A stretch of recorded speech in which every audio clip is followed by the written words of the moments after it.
नमस्कार, स्वागत है आपका खबर झारखंड में। आपके साथ मैं हूं अभिषेक कात्यायन। बड़ी खबर आ रही है रांची से, जहां मांडर थाना क्षेत्र में जमीन विवाद में गोली चली है। फायरिंग करते हुए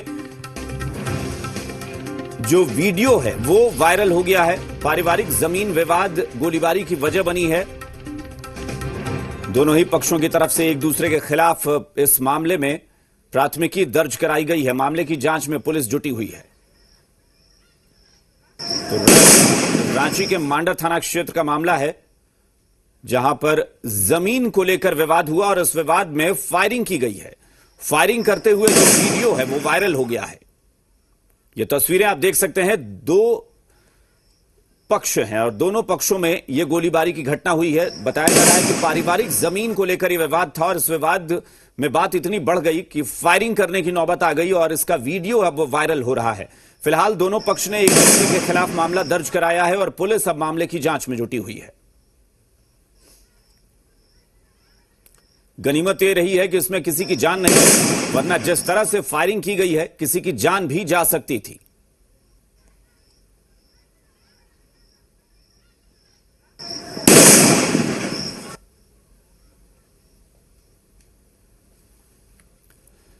नौकरी दिलाने के नाम पर युवाओं से ठगी करने वाले रांची के नटवरलाल मनोज कुमार को गिरिडीह पुलिस ने गिरफ्तार कर लिया है। वहीं गिरिडीह शिक्षा विभाग के प्रधान लिपिक कौशल किशोर को हिरासत में लेकर पुलिस पूछताछ कर रही है। आरोप है कि शिक्षा विभाग के कर्मियों की मिलीभगत से युवाओं को ठगा जा रहा था। ठग स्किल इंडिया का प्रशिक्षक के तौर पर नौकरी दिलाने के नाम पर गोरख धंधा कर रहा था। सरकारी नौकरी या किसी विद्यालय में नौकरी दिलाने के नाम पे इनसे पैसे लिए गए। बाद में जब उनको सैलरी नहीं मिलने लगा और अपने दिए गए पैसे जब इनके द्वारा वापस मांगा जाने लगा तो इनके बयान पे एक केस दर्ज किया गया है मुफस्सिल थाना कांड संख्या में, जिसके तहत एक व्यक्ति की गिरफ्तारी हुई है जिसका नाम मनोज कुमार है। इसकी गिरफ्तारी रांची से हुई है। गिरिडीह में बकाया राशि की मांग को लेकर संवेदकों ने anvil cable private limited company के कार्यालय में हंगामा किया है। संवेदकों को पिछले 2 साल से वेतन नहीं मिल रहा है। बगोदर और डुमरी प्रखंड से आए संवेदकों ने यहां पर जमकर हंगामा किया है और इसके बाद ये तस्वीरें आप देख रहे हैं। हंगामे के दौरान की तस्वीर, एक दूसरे से बहस यहां शुरू हो गई। Anvil cable private limited company है जिसके कार्यालय में यह हंगामा किया है लोगों ने। गिरिडीह में बकाया राशि की मांग को लेकर यहां हंगामा हुआ।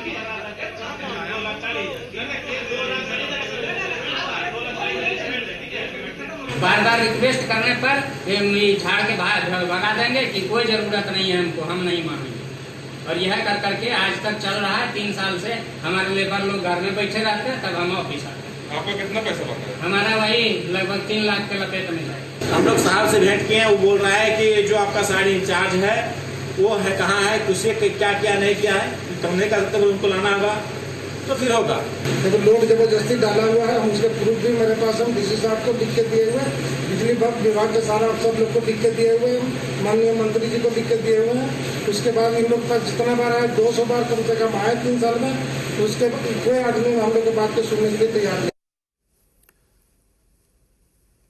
धनबाद में बिना हेलमेट के सफर कर रहे लोगों के खिलाफ पुलिस सख्ती बरत रही है। बिना हेलमेट के चलने वालों को पुलिस ने बीच सड़क पर उठक बैठक कराई। धनबाद के रणधीर वर्मा चौक के पास वाहन चेकिंग के दौरान लोगों को सजा दी गई। पुलिस ने बिना हेलमेट सफर कर रहे लोगों को कान पकड़कर उठक बैठक कराई और उन्हें सख्त हिदायत देकर छोड़ दिया गया।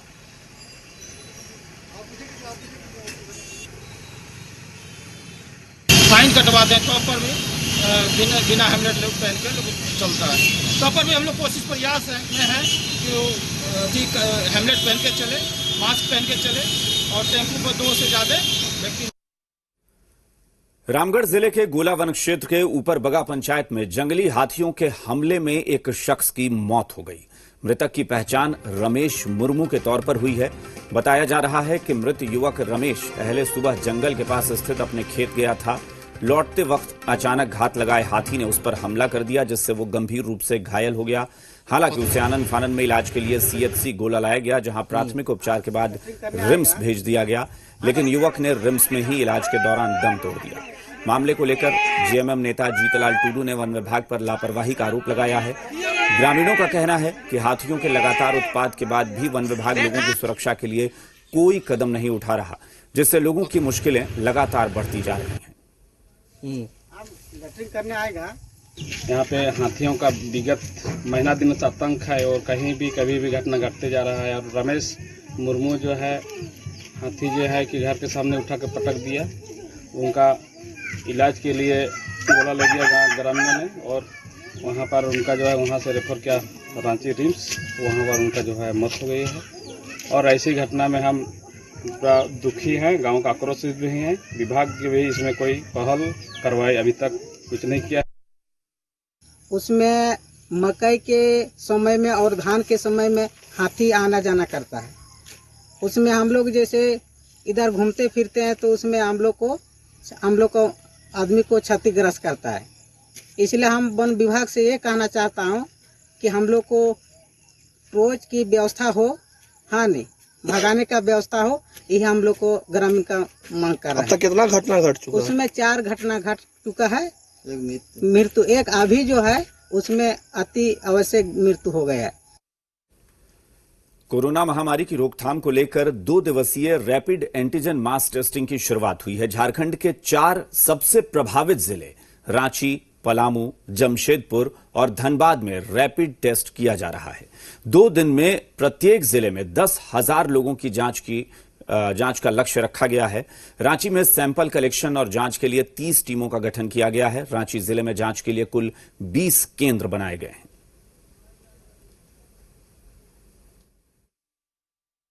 ऑफिस की तरफ से ये नोटिस आया है कि आप लोग को सभी को कोविड-19 टेस्ट करवाना है, इसीलिए 9 से 11 टाइम दिया गया था। इसी कारण मैं आई हूँ। और लोग तो कह रहे थे कि नहीं कराएं, लेकिन मैं जान करके आया कि कम से कम हमें पता तो चल जाए कि मैं ग्रसित हूँ कि नहीं कोरोना, अगर है तो मुझे इलाज मिलेगी।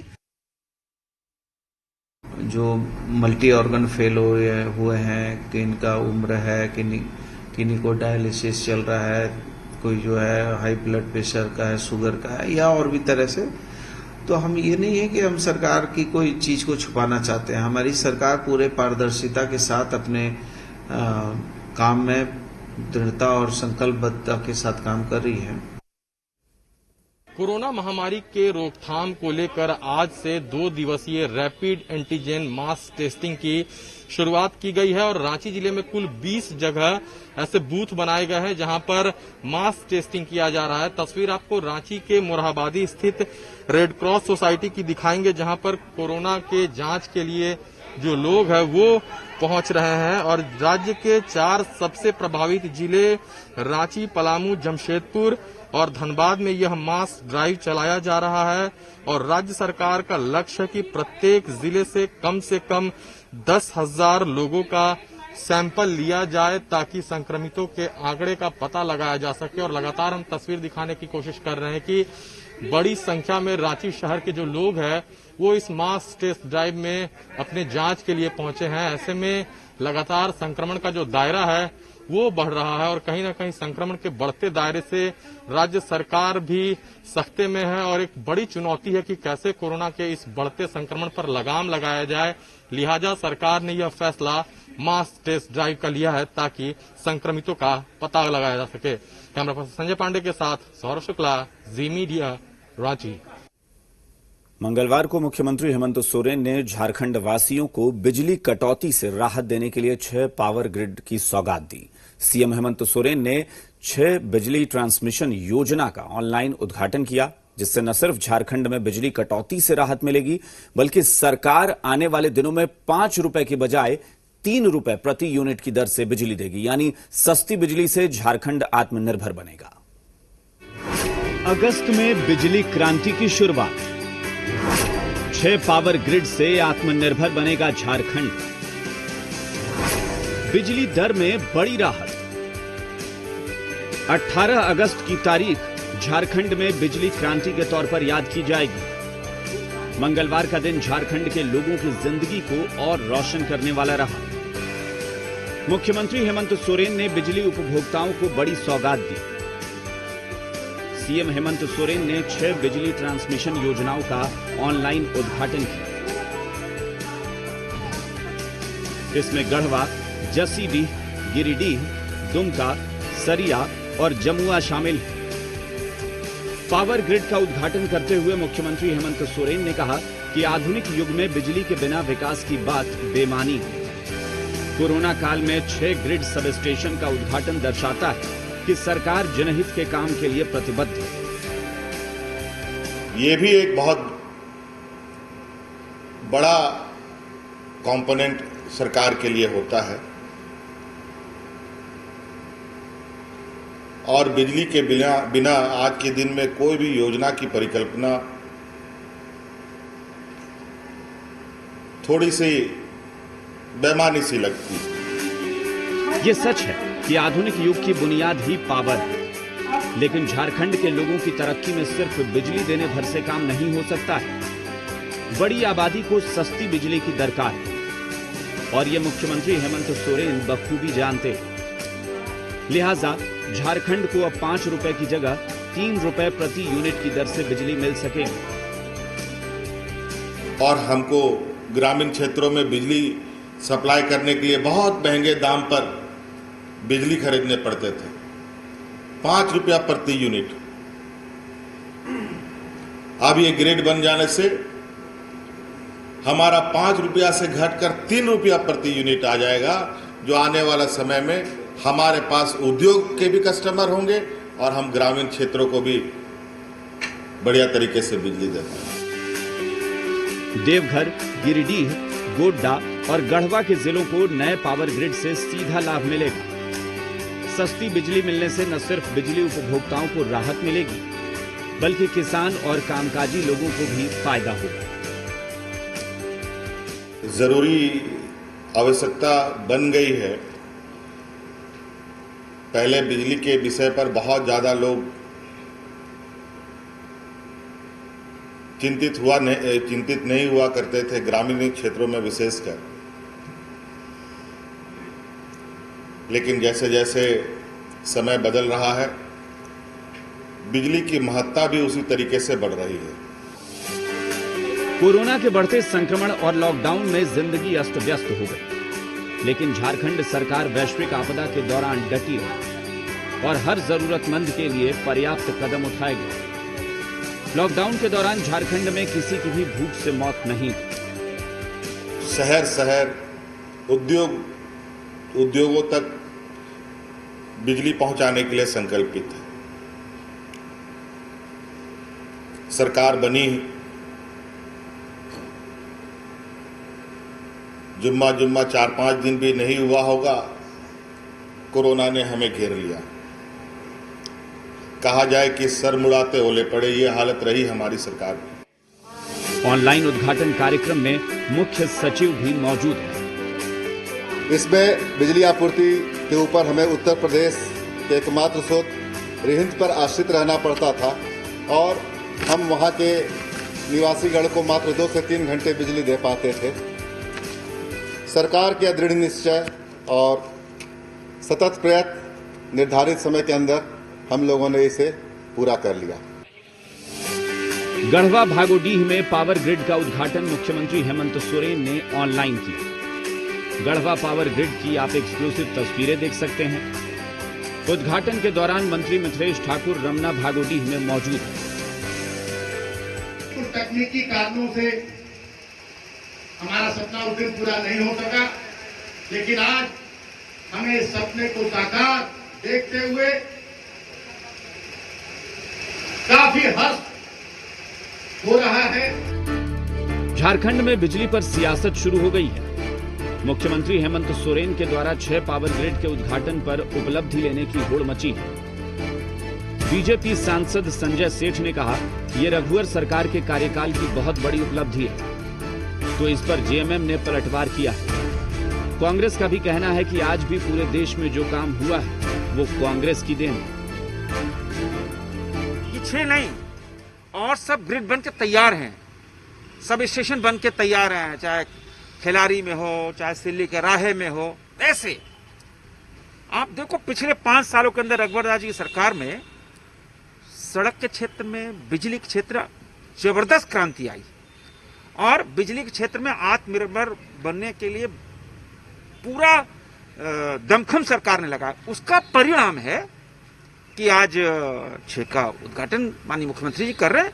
अगर काम उनका था तो उद्घाटन क्यों नहीं कर दिया उन्होंने? उन लोगों ने तो अधूरी योजनाओं का भी उद्घाटन किया है, चाहे वो गोविंदपुर सड़क हो और भी कई एक योजनाएं विधानसभा आपके सामने उदाहरण है।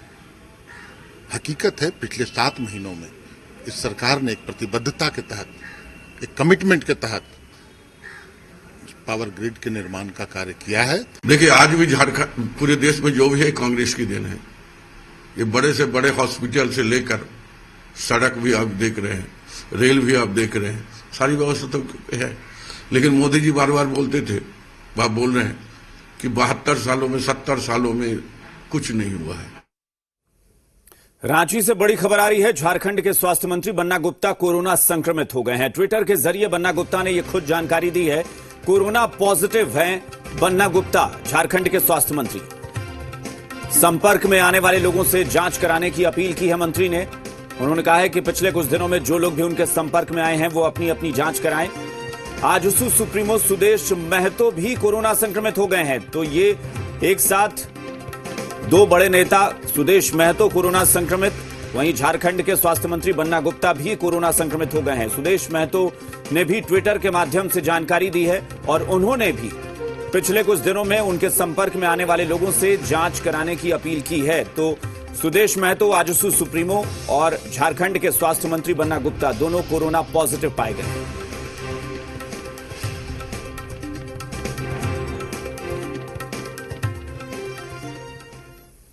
यहां रुकेंगे एक छोटे से ब्रेक के लिए, लेकिन कहीं मत जाइएगा, फौरन लौटते हैं।